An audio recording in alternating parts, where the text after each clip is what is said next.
So for end of the year reflections and preparations, I'll kind of split it into like clinical and then like business stuff. And it might be a little bit rambly. I'm just trying to like get it all out there. So I personally don't do this, but a colleague was saying they do this and I kind of thought it was a good idea.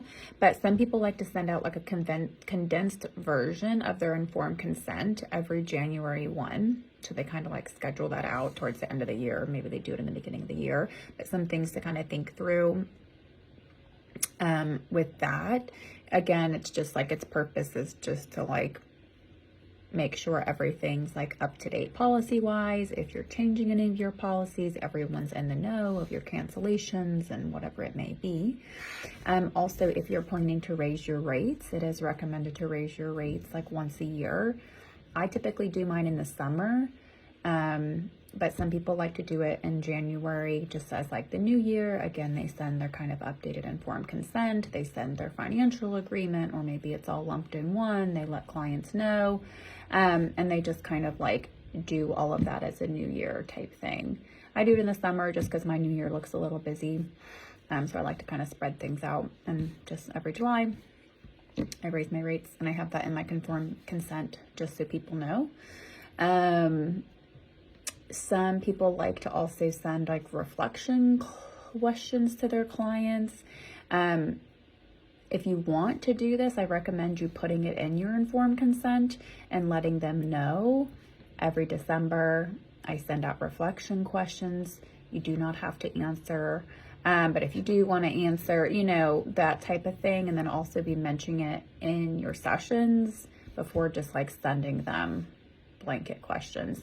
Some people, you know, I'll put these in the comments, but like kind of like, what have the past 12 months taught you? What are you ready to let go of? Are you open to welcoming anything into your life like new in the next year? You know, just kind of like setting the stage for the new year question type things. And these are also just things you can do in your sessions, because oftentimes clients come in towards the end of the year wanting to do a little bit of reflection and then looking into the new year, and of course factoring that into your treatment stuff.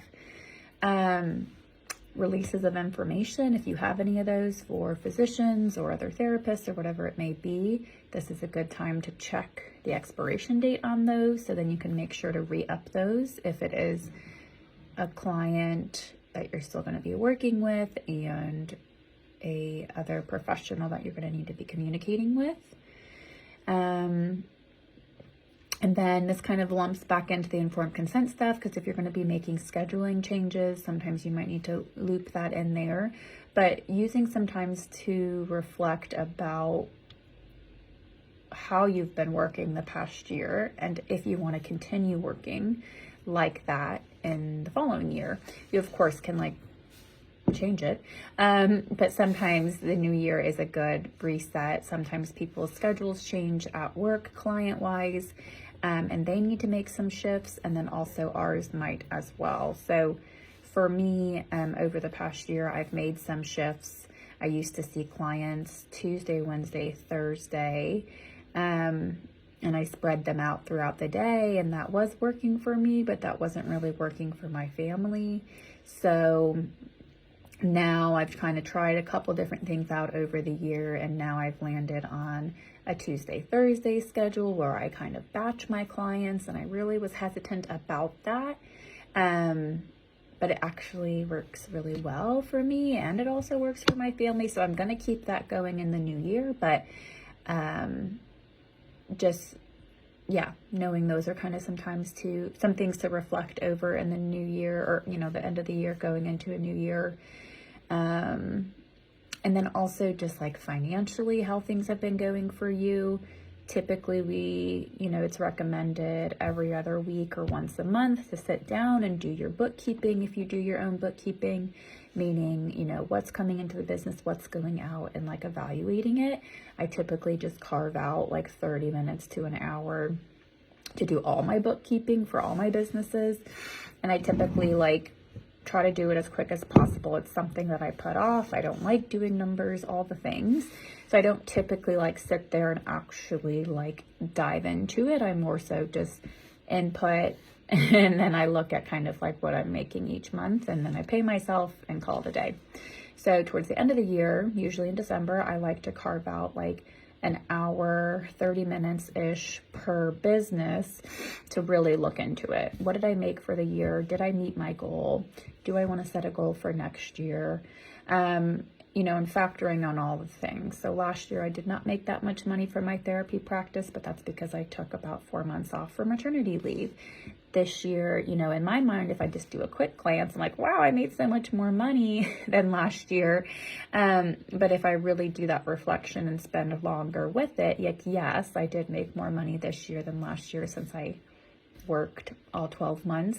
But really being able to break it down, look into it, and see how I want that to factor into, the money that I need to make for next year and the plans and life changes and all the things.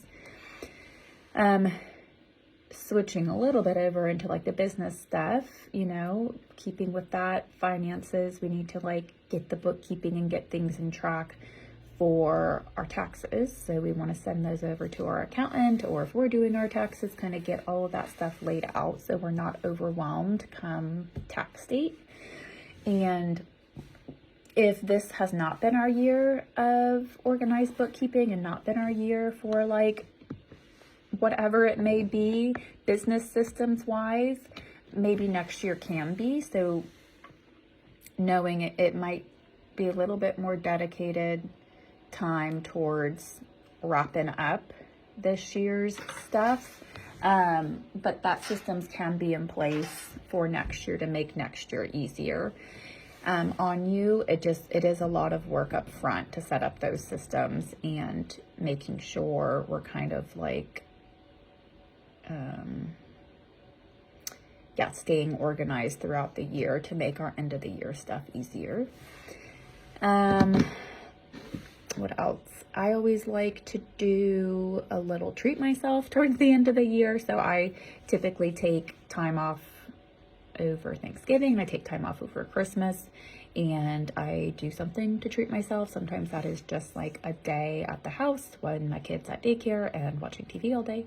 Other times it is, going on a special hike. Sometimes it is getting a massage, whatever it is. So those are things that I like to do towards the end of the year, as well as just a recap. I'm always really great at celebrating other people, but I don't typically celebrate myself wildly well. So being able to do that recap this year, it kind of clicked for me that this is 5 years of Be Mindful up and operating, which is fantastic. And then almost 7 years for my therapy practice, which is pretty cool. So being able to celebrate myself in those moments has been really important, or a new thing for me that I've found to be very important. And lastly, some people like to do like little holiday gifts or whatever it may be for certain therapists or certain providers or certain agencies that have been a good referral source. So of course we can't send them something and be like, oh my God, thank you for that referral. But indirectly, we can reach out to certain therapists, we can reach out to certain providers or agencies, send a little note. You don't even have to spend money, but some people like to spend money on like foods or whatever it is, and just say like, thinking of you over the holiday season, best wishes in the new year. And if you need anything clinically, feel free to reach out. I'm still working with, young professionals who struggle with their achievement and but kind of like highlighting the focus of like good wishes into the new year and happy holidays. Okay, don't want to make this too long, but I think that's kind of about it. I'm sure there are other things, so like comment if there are other things that you like to do at the end of the year. And happy holidays if I don't see you around the office. Bye.